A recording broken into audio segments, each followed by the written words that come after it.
want to play this clip from the WNBA. And I know on this program we don't talk a whole lot of WNBA, but I think she brings up a very interesting comment when it comes to leadership, and I think something we fail to realize, and maybe in society sometimes too, in your workplace environment or your family aesthetic, whether it's your nuclear or your extended, that when there are issues, sometimes it's worth standing up for, and sometimes it's worth taking a risk, especially if you've had convos behind the scenes with some other people, to stand up for yourself. This is Collier on the commissioner in the WNBA.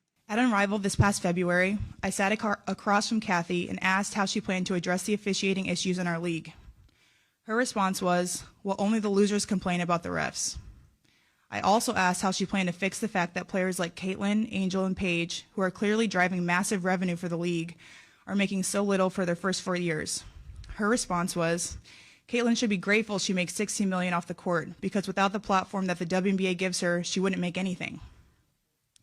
And in that same conversation, she told me players should be on their knees thanking their lucky stars for the media rights deal that I got them. That's a mentality driving our league from the top. We go to battle every day to protect a shield that doesn't value us. The league believes it succeeds despite its players, not because of them. That is Nafisa Collier on the WNBA situation. And when you walk into this, and we now have a local kind of spin on this as well with the Portland Fire coming into town, these are pretty damning comments. The fact that she was able to quote a commissioner saying that players that truly are driving your buck and driving your viewers to basically go F yourself is how I view that, is a pretty bold statement. And when you look around the league and you are the one who's in MVP conversation, you are the one that's in WNBA finals conversations, and those three girls that you just named are not, and you are sitting there giving them their flowers for what they mean to the league. The fact that she's able to be a little humble, less braggadocious, but also call out somebody for their misgivings is a wild, wild situation.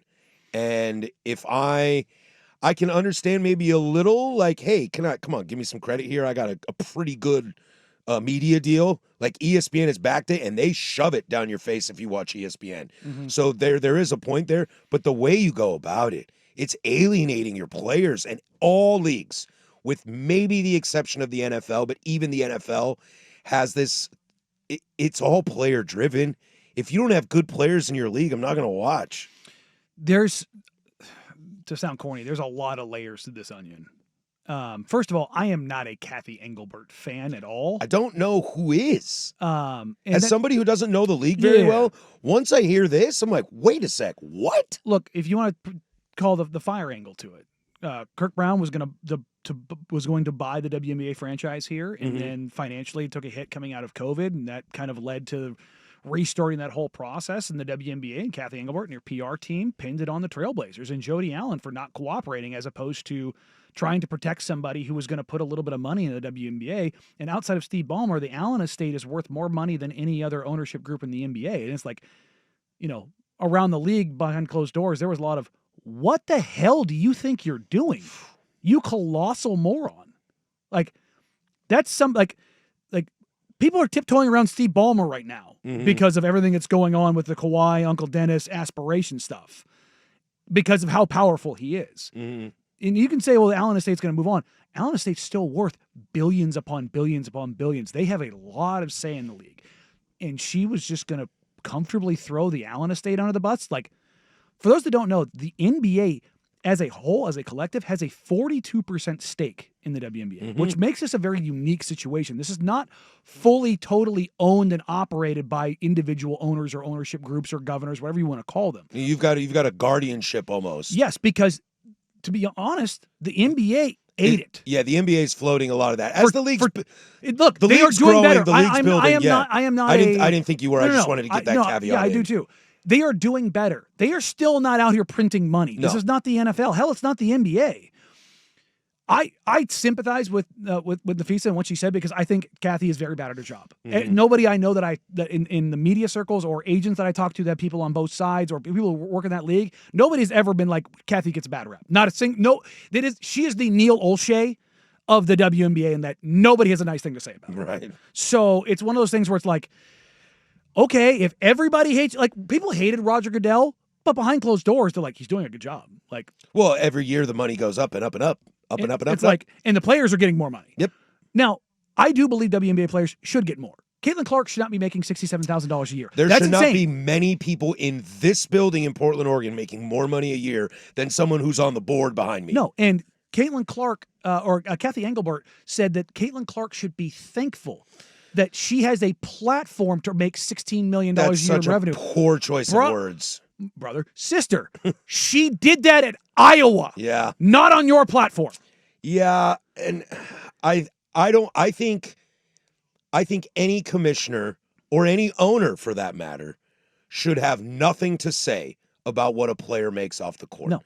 I don't think Adam Silver shouldn't have anything to say about what Steph Curry, LeBron James, or Cooper Flagg make off the court.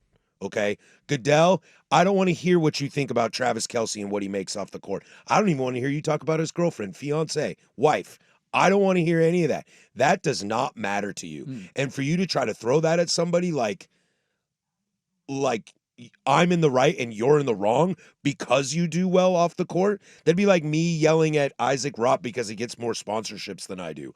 Why does that matter? No, that doesn't impact That has you at all. nothing to And do not only with that, me Caitlin or Clark him. has been a bell cow for you financially. And I love that she gave love to Angel Reese and Paige Beckers too, because those are two great players in terms of eyeballs watching. You know, Angel, we might talk about her being a rebound, poacher sort of thing. The me bounds, the me bounds, but people are watching, and that's all that matters. There are plenty of people in many sports. Look, Tyreek Hill, I cannot stand him. People watch the NFL to see what he's going to do. There's Tyreek Hill jerseys in the stands. Yep. So the reason I say there's so many Jazz players, Chisholm, I can't stand that guy. But guess what? There's Jazz Chisholm jerseys in the stands. Like it is what it is. There's a lot to this, and I'm sure some people are like, oh, I don't want to hear about WNBA. This is the business part of things that I think is very interesting. And I'd like to see more players in other leagues when you get to this do what she's doing. Well, that's the thing is this is like Steph Curry doing this to Adam Silver. That's what I mean. Like it's not the best player in the league, but it's pretty damn close. Look, Bryce Harper ain't number one, and when he tells Manfred to get the hell out of his locker room, we're all on Bryce Harper's side on that. Some of us, for the first time ever, are on Bryce Harper's side. That's the closest thing. That It right really there is the close. And Bryce Harper told him to get the hell out of there. He didn't go any further than that. He didn't. What Nafisa did, and I'm not mad at her, we have never seen in North American sports. It is insanity. I'd like to see more of it. There is going, if you want to go 10 toes down, there is going to be lockout in the WNBA, and it is going to get bad. Because as much as I just kind of berated Kathy Engelbert, the players have an irrational sense of what they are going to get. And that's what leads to lockouts. Because I don't see a gap that's bridgeable here. Either monetarily. Oh, yeah. I don't know how you meet each other in the middle here. No. Like the middle ground is a no man's zone. Like this is trench warfare. This has the potential to be one of the messiest lockouts we've seen since baseball. Was that 96? 94. 94. It's going to be messier. From everybody I've talked to is just like, dude, there's no ground. There's no ground that they're meeting on because the NBA has a 42% stake. You have owners that have been in the red for 2 decades, and now that they're actually finally starting to see something, they're not going to just go ahead and give that up. Meanwhile, you've got new owners who can't or don't want to see a lockout because they just paid a $250 million valuation on something that you could have gotten for $25 million 5 years ago. So because they're like, whoa, we can't afford that. We can't do this. And you have all of these different competing interests, but also on the player side, Nafisa's husband runs Unrivaled, which is a quasi competing league. They're going to try to leverage that, but it's not at the same. I didn't know that. That's cool. But it's not at the same time. So it's like, the push and the pull. And remember, the whole Brittany Griner thing came about because she couldn't make enough money. So she went over to Russia and got busted with weed in her bag. Like, PSA, don't bring weed to Russia. I would not bring weed to Russia. Don't bring really anything into Russia, and don't bring anything home. I would highly not recommend that. But there's so many, I am very interested in this from a sports business standpoint because we haven't seen anything like this. But with what she has said about Kathy Engelbert, the statement that came from Kathy Engelbert and PR, there was a thing in there where we didn't play the entire clip from Nafisa, but she basically said that Kathy runs her mouth I'm paraphrasing. That's not the quote, so don't take that. There was no like she she likes to deal in rumors and talk out the side of her mouth, essentially. And there's not a denial or even a recognition of that in this like PR statement that came from the commissioner's office. And it's just like everything about what they have done at that level just feels wrong. I'll give you an early preview of 10 Toes Down here. Because you and I have chatted about a lockout in Major League Baseball coming because of a salary cap. Yep, I'm and you are fully believe deadlocked. that a salary cap is going to happen. Yep. What happens first, a salary cap in baseball or Kathy Engelberg fired?